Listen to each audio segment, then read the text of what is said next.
this tremendous sense of one's own, the one-man revolution, would later Eamon Hennessy, a Catholic worker, would call it. And Dorothy had some of that the center of life is the person and their decisions and how they use their freedom. And that's really what it's all about. What are you going to do with this freedom that you've got, and how are you going to live your life? And that's what Dorothy represented. It was a kind of saying that what goes on in the world is really how we live our lives. And to the degree we surrender that to the state or to collectives or corporate bodies, we're less human and we're less what God wants us to be. So there's that kind of sense of responsibility for voting with your whole self, they used to say in the 19th century, that I think is part of Dorothy's heritage as a kind of American radical.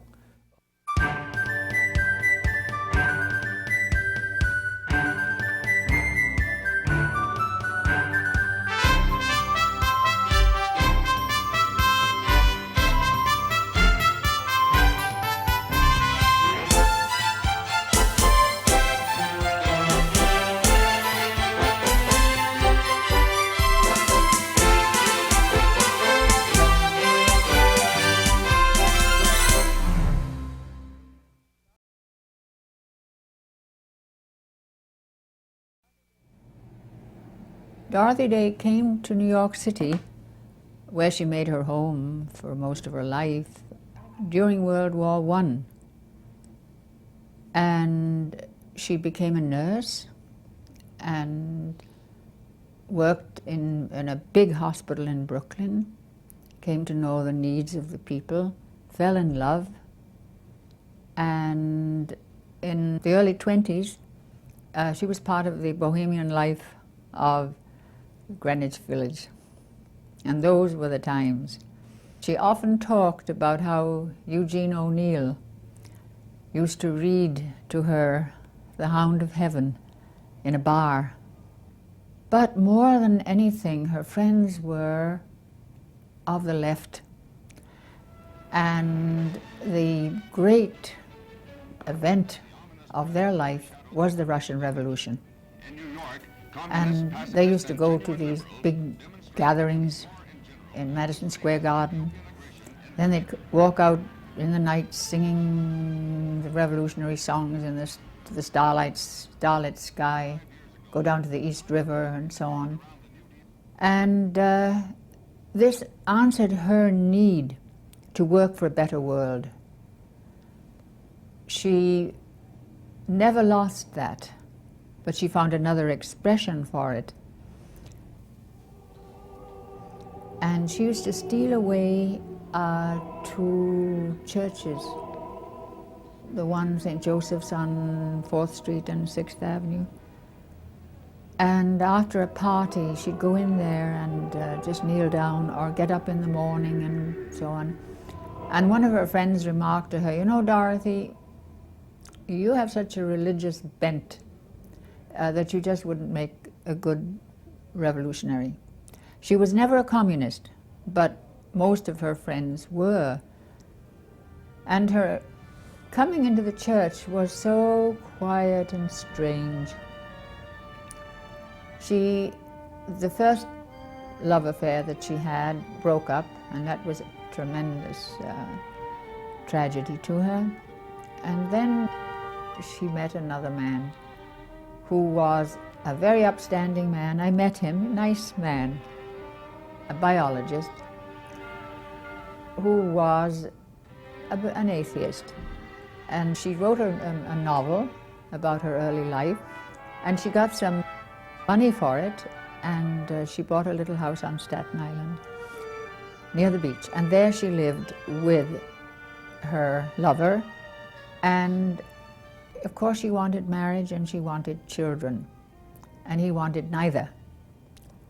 And he didn't want anything to do with religion. And he told her quite frankly that if she joined the church, he would have nothing more to do with her. So her conversion was achieved only by deep, deep suffering, a kind of a crucifixion, because she really, really loved him. And when she told him that she was expecting a child, then he wanted less to do with her because he didn't want that kind of responsibility. And when her daughter was born, She named her Tamar Teresa. She was born in Bellevue Hospital, which was a hospital of the poor. And she was so moved by these other poor women around her who had such faith. Most of them seemed to be Italian, and they had medals, and they were so happy and so on. And she had nothing like that. And when she saw the beauty of this life that she had brought into the world, she felt ever more strongly that she had to be linked with the source of life, and that she was going to have her daughter baptized. So she went back to Staten Island, and she had her daughter baptized. And then she met an old nun, Sister Aloysia, and said that she wanted instruction. And Sister Aloysia took it very casually. This is just, something that happens every day. Come around to the rectory and so on, rather to the school, and I'll give you instructions. And so she took instructions, and then the day that she was to receive her first communion, she had no special feeling. It was just something she knew she had to do, but there was none of that exaltation that she expected.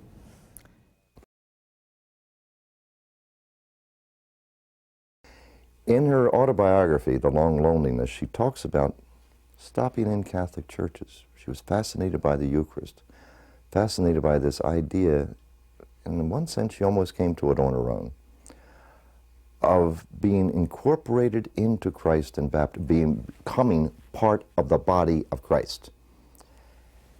Dorothy's conversion was always mysterious to me. I've never fully understood what it was that drew her to the Catholic Church, and I don't think she's ever able fully to explain it. We know now, as we didn't know for many years, that she had had an abortion earlier in her life, so that the birth of the child Tamar, which is the occasion of her entering the church, first to have Tamar baptized and then her own baptism, is a little more explicable in terms of that earlier abortion, and I think you get now a sense of the gift of this child, perhaps thinking she would never have a child and then having the gift of this child. But of course she paid a heavy price because she lost the man she loved.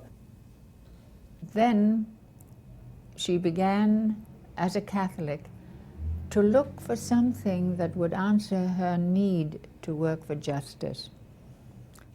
So one very important event happened in her life.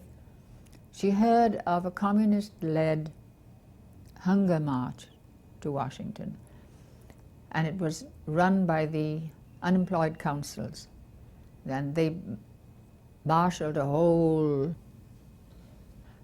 convoy of buses, and the Commonweal asked her to cover it for them, and she did. And she watched them. She stood on the sidelines watching all these earnest people longing for justice, many of them unemployed, carrying banners, marching by. She longed to be with them, but she couldn't. She had broken with them. So she went to the Shrine of the Immaculate Conception, and with anguished tears, she prayed that I might find something to do in the social order besides reporting conditions. I wanted to change them, not just report them. But I had lost faith in revolution. I wanted to love my enemy, whether capitalist or communist.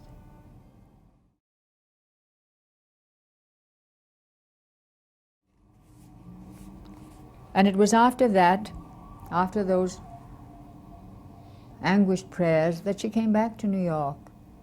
And there was Peter Morin, a French peasant who had come to the United States through Canada, probably illegally, and was obsessed with the social order and with what the church had to say on the social order. He knew all the encyclicals. He was an autodidact. He taught himself, even though he had spent a few years in the Christian Brothers. He had read the Fathers of the Church.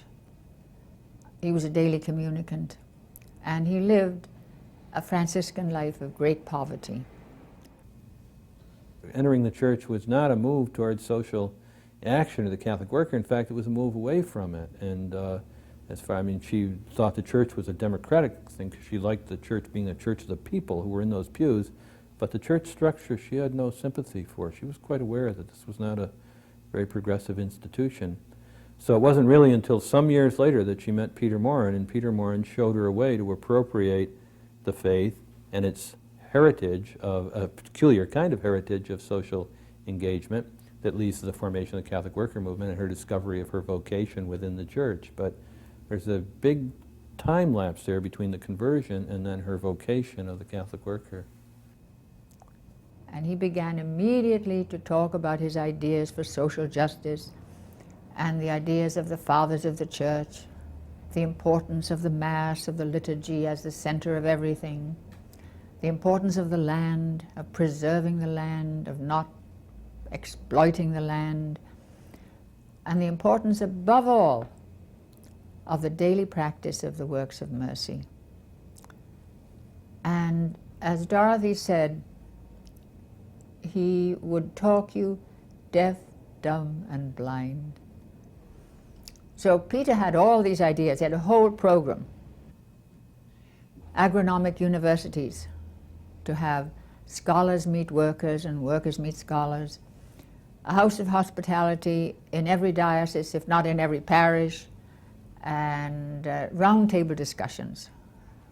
So Dorothy was to be the St. Catherine of Siena, go through the church and spread all these ideas at once.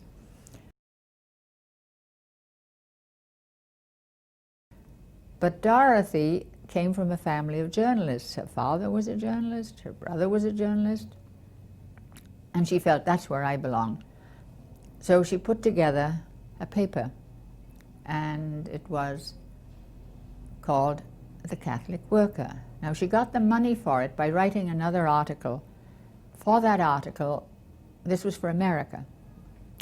For that article, she got $57, and with that $57, and working in the kitchen of this house on East 15th Street, she produced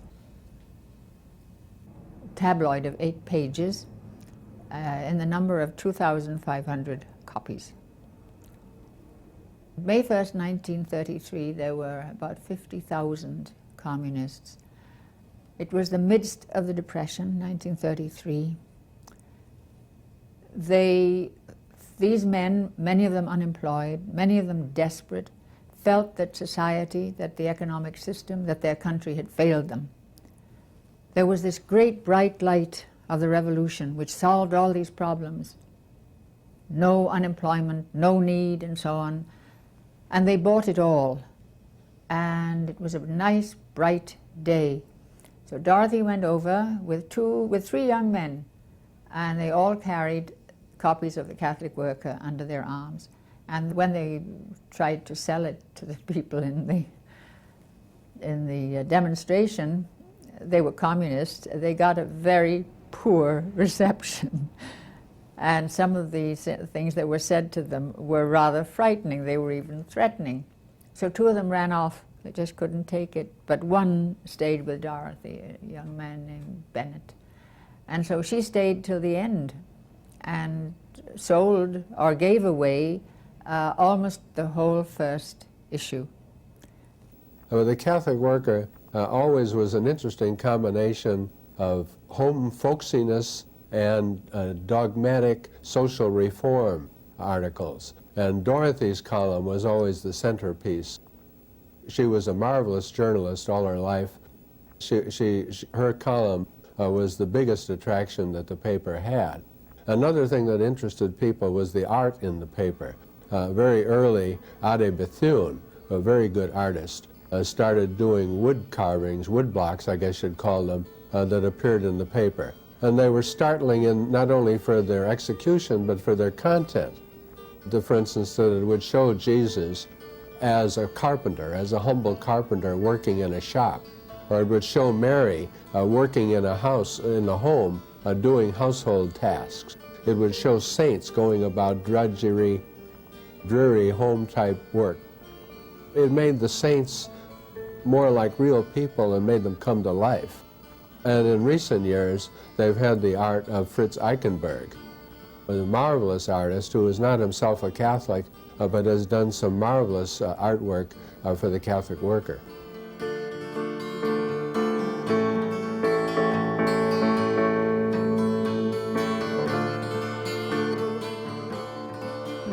evening, 2 women came in, and they had a meal, whatever it was, whatever was available. And then they said to Dorothy, could we stay over? Because we're homeless, we have no place to stay. And Dorothy said, look, it's too bad. It's, you know, you can see the size of the apartment, and it's chock-a-block, you know, with the 2 families and everything. So they left. And a couple of days later, one of the women came back, and Dorothy said to her, well, you know, where's your companion? And she said, well, when we left your place the other night, we went up to the subway station, and she threw herself under a train. So Dorothy had $5, and she went down the street, and she found an empty apartment, and she put that down as a deposit. And then that woman and others who were homeless came there, and that was the first house of hospitality. And as Dorothy said, I had never intended to start houses of hospitality, but that was the first one. Next is the round table discussions. They would have these fascinating evenings with Peter bringing to the surface the great riches of Catholic thought, and Dorothy missed nothing of that. Now, the other idea of Peter's was agronomic universities, where scholars could be workers and workers scholars. He always felt that there should be a unity in the church between those who have the gifts of, say, craftsmen and those who have the gifts of the mind, and that they should share and respect each other. So as soon as enough money came in, the Catholic worker bought a farm on Staten Island. The Catholic worker caught on immediately, and by 1936 it was printing 150,000 copies. Now, not all of those were subscribed to individually. They were sent in bunches to parishes, and the parishes would give them out and then send back some donation and so on. But it was a fantastic growth. And then something happened. The Spanish War broke out. Now, the Spanish War was a dreadful event. They say that probably 1 million people died. And many people, especially perhaps people who had known, Catholics who had known persecution, responded to the stories of the number of priests and nuns who were killed in very brutal ways, because there was a lot of that. But on the other hand, Franco's forces came in and bombed cities and killed children and so on.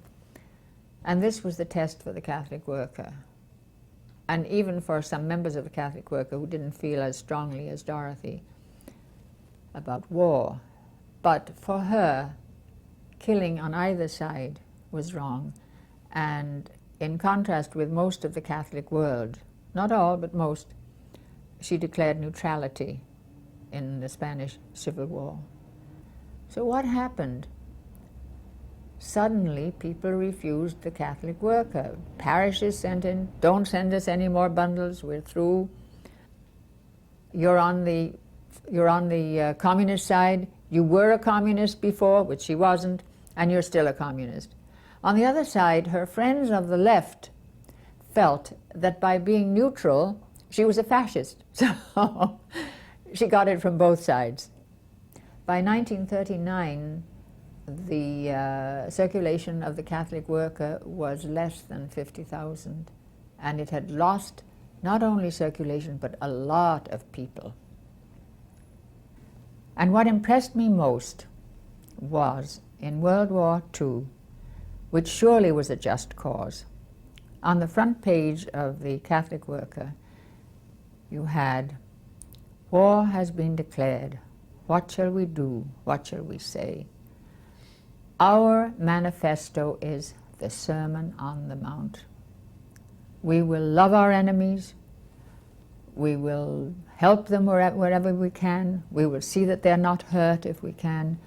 And I thought, that's really what I believe in. And then during World War II, what was Hitler doing? Hitler was destroying ordinary towns, ordinary villages. And what were the Allies doing? They were bombing Dresden. They were bombing Hamburg. And then Hiroshima and Nagasaki. Now, most of the people who died in those bombings were civilians. In Hiroshima, it was just the time that children were going to school, so all the school children were cremated alive. So Dorothy pointed out that on both sides, whether you had a just cause or not, you were doing the same thing to the human person. There was absolutely no difference to a child in school whether the bomb was dropped by the forces of Nazism or the forces of the Allies. And this was a very unpopular view, very unpopular, because it was a time of heightened patriotism, when on both sides all you cared about was your own cause and the justice of your own cause. And however, the Catholic worker weathered it and pointed out something deeply human, which is that the human person is wonderfully and fearfully made, as the Bible tells us, and should be respected, should be fed, should be nurtured, should be sheltered, and not blown to bits. Fire. In the mid-50s, war fever was at its height. We were supposed to believe that the late Soviet Union was going to be bombing New York City and was at the ready. And everyone who lived at that time remembers even school children going into shelters. And Dorothy decided that this was psychologizing for war. So with a few other peace groups, she and a few people would go down to City Hall Park, and just like Gandhi, who would always tell the opponent what he was going to do, they told the city authorities, we're not going to take shelter. So when the siren went off, they would continue to sit there, they wouldn't take shelter. And then up would come the paddy wagons, and they would be loaded into them and taken before the judge. But each year, the number of people who protested in City Hall Park grew. First, it was just Dorothy, a few Catholic workers, a few War Sisters League people, and a few Fellowship of Reconciliation people. Next year, about a few hundred. Next year, 1,000. And finally, it was over 2,000. And there just weren't enough paddy wagons for them. And the next year, they called it off.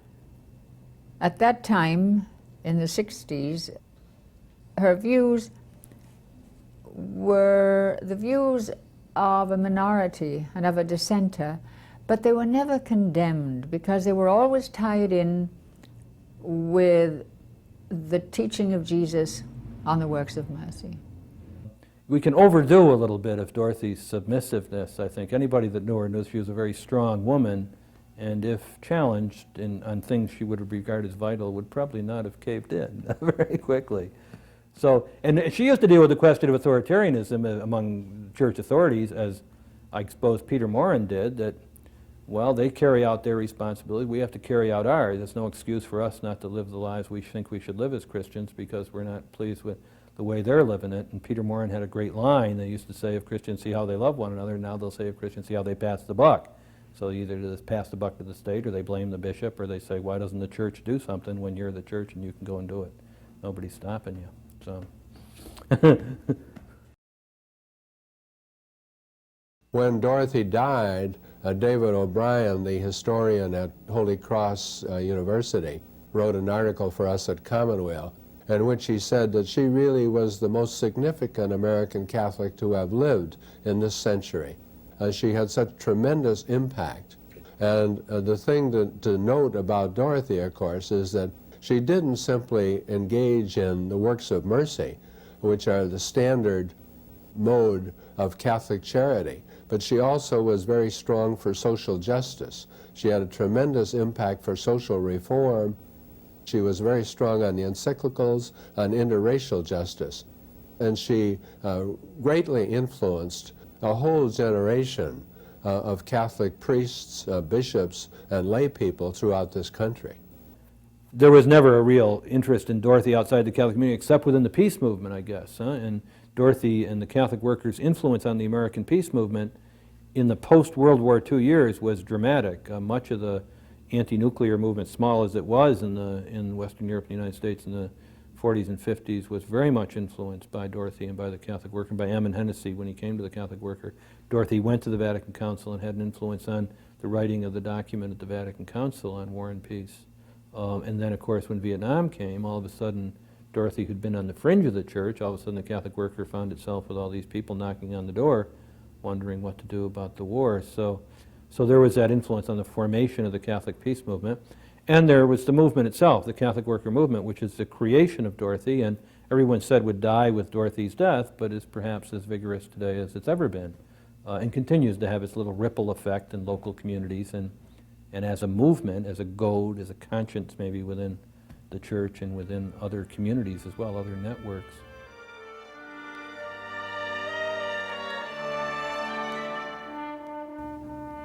The heart of Dorothy Day is her spiritual life, and she goes through a number, like Hecker, of reconversions through her life, and in which her whole personality gets deeper and deeper into an encounter with God, I think, that is going on, so that Dorothy in the early 30s years maybe is a little more hard-driving, a little more demanding, a little more of a quote-unquote activist.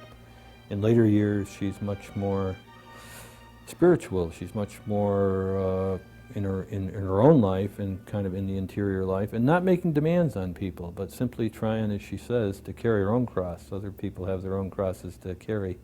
And there's a maturity that grows with Dorothy that's enormously attractive, I think, as time goes on.